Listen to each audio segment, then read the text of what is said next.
ఈరోజు మనం అనుకుంటాం లేదు లేదు లేదు, దేవుడు చూస్తాడు చూస్తాడు చూస్తాడు చూస్తాడు, అవకాశాలు ఇస్తాడు ఇస్తాడు ఇస్తాడు ఇస్తాడు. ఆశలు ఉన్నాయని ఇష్టం వచ్చేలా లోకం వైపుకి వెళ్ళామా, దేవుడు ఊరుకోడండి. రోషం కలిగిన దేవుని వెంబడిస్తున్నాం మనం, పౌరుషం కలిగిన దేవుని వెంబడిస్తున్నాం మనం. నాకు అసాధ్యమైంది ఏదైనా కలదా అని అడిగిన దేవుని వెంబడిస్తున్నాం మనం.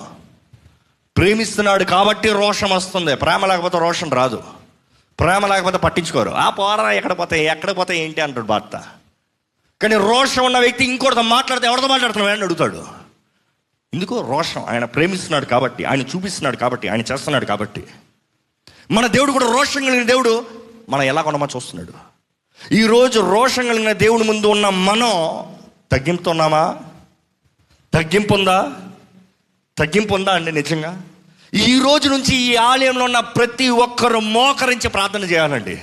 మీరు నిశ్చయించుకోవాలి. దేవుని ముందుకు వెళ్ళేటప్పుడు అజాగ్రత్తగా వెళ్ళకండి.